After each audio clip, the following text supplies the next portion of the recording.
Hey film fans, welcome back to ManVFilm. We have more announcements this time. It is Radiance's August releases and a little uh, exciting release for October, which I'm going to save to last because I want to spend a little bit of time on that one. We're going to dive into these releases, have a look, see what I think. Just in general, Radiance are fast becoming one of my most exciting boutique companies. Very rarely have I heard of the films, but everyone I've watched I've really loved. So I'm always kind of curious of what is going to be the next knockout film they release. First up, we have A Moment of Romance. Now, a couple of things that really jumps out at me about this. Produced by Johnny To, starring Andy Lau. It, that's that's got me super interested immediately. So we have a small-time hood, Wadi, is enlisted by Triad boss Trumpet as a getaway driver for a daring heist that goes wrong. Thinking fast, Dee takes Jojo hostage to save his skin, but the bosses order her to be killed. They escape and begin a forbidden relationship while being chased by both sides of the law. Produced by Johnny To and Ringo Lam, the film is sensationally directed by Benny Chan in his feature debut, with a breakneck pace and violence reminiscent of To and Takeshi Miike, and the beautiful and emotional sensibilities of Wong Kar-wai. The film features stunning performances from Lau and Wu in her debut work. So it's from a 4K restoration. We have the uncompressed PCM audio. We have an archival interview with the director from 2016. We have In Love and Danger, Hong Kong cinema through A Moment in Romance, a new visual essay by critic and Asian expert David Desser on the genre tropes within the film. We have an audio commentary by Frank Jeng, newly translated English subtitles by Dylan Cheong, trailer, reversible sleeve featuring original and newly commissioned artwork, limited edition booklet, and it's limited to 3,000 copies. There's a trailer, there's many trailers on YouTube where you can check out to kind of get a feel for this film. It looks pretty terrific. I kind of like the photography that jumps out at me. Andy Lau is always great and the action looks kind of spectacular. This is a really interesting kind of announcement and I love that artwork. The artworks are kind of simple but just really effective. Now, before we get into the rest, it should be noticed that if you add all three of these items to your cart, you get a 10% discount. So Moment of Romance, we've got the box set we're going to look at, and the Dirty Art House book as well. 10% discount, pretty great. Let's have a look at Commedia all'Italiana. So this is out in August as well, the 21st. A little bit wary of this set, shall we say. Comedy ruled the box office in Italy from the late 50s to the 70s, where Commedia all'Italiana also found critical success. Great talent behind and in front of the camera delivered a series of brilliant films that gave an incredible spin on familiar genres with comedic overtones that often held a dark and biting critique of social mores that would provoke a challenge to a society in need of change. Feted at local awards ceremonies and European festivals, as well as garnering attention from the Academy Awards, this prestige would propel the films and filmmakers to international stardom, but many would go unreleased in the UK for home viewing. At last, this ongoing series shines a light on the misunderstood filmmaking style in the first collection, focusing on 3 films by master director Dino Risi. So, let's see.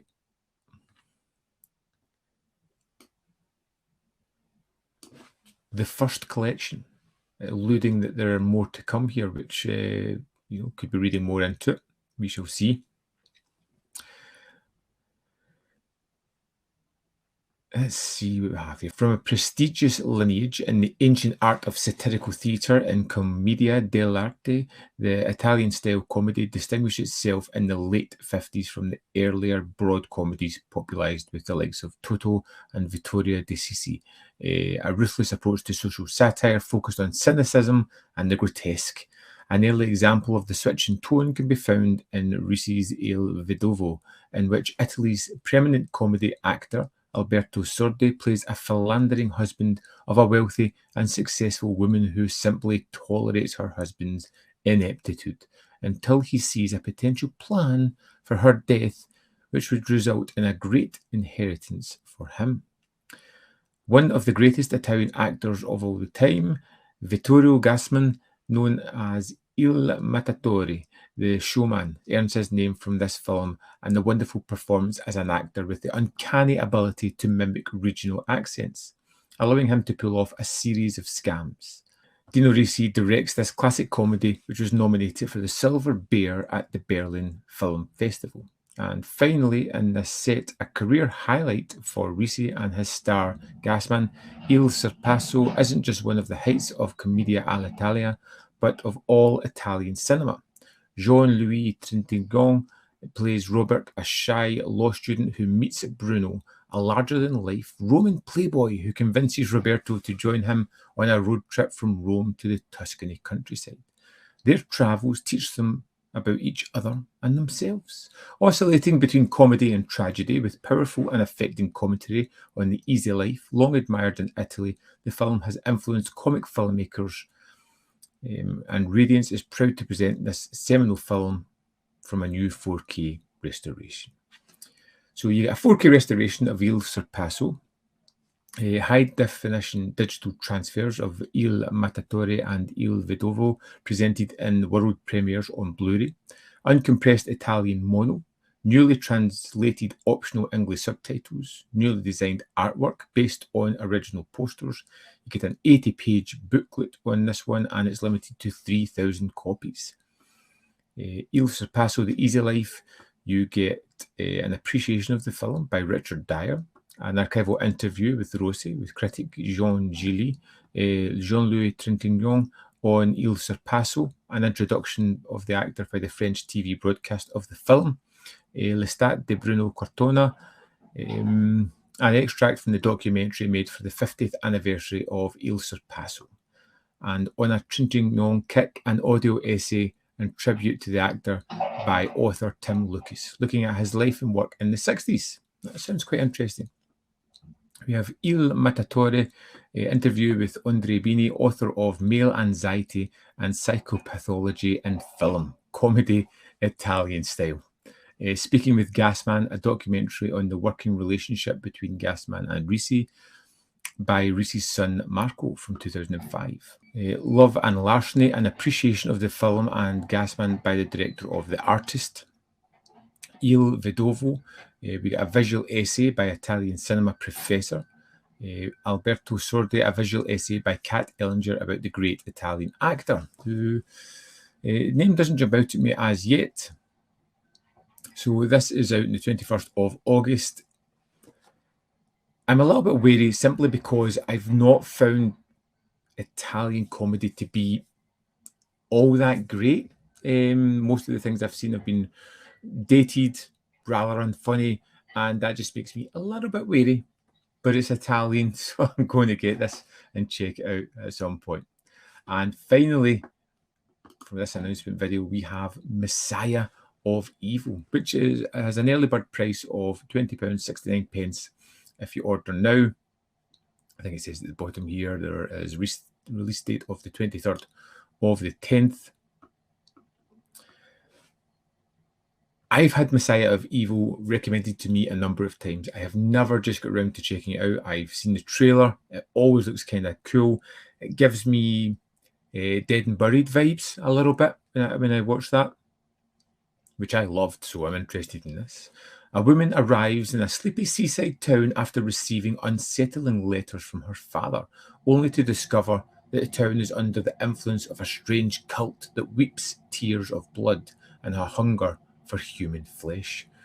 From Willard Huyck, the acclaimed director of Howard the Duck and Gloria Katz, the writers of American Graffiti, Temple of Doom, and Howard the Duck, this dreamy and atmospheric film transposes the post-Night of the Living Dead zombie movie to a surreal small-town American setting.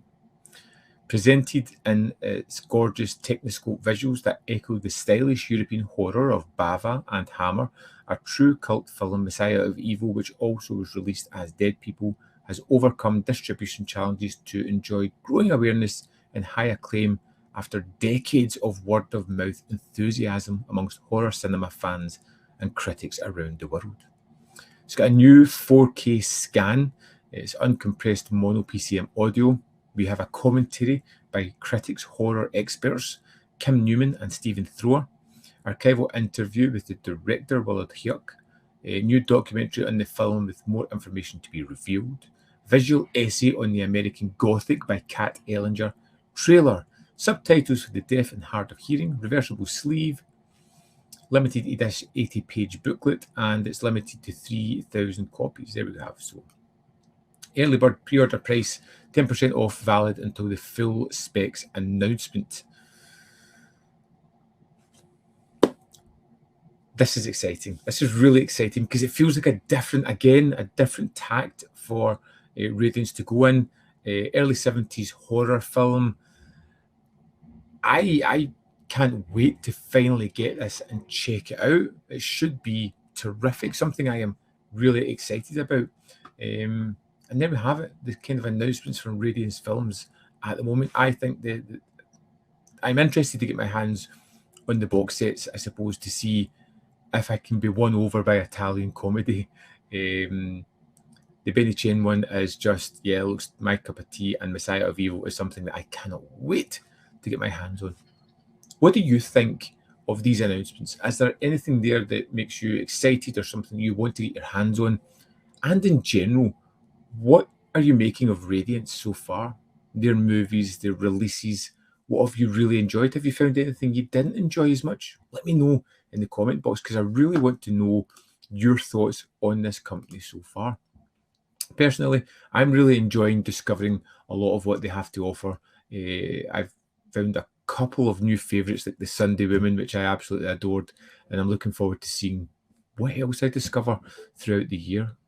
Down there in the description box are links to the Patreon, the membership program, and the ManVFilm.com. All ways in which you can support me. There's more content up here if you want to see more of my stuff, and I'll see you next time on ManVFilm.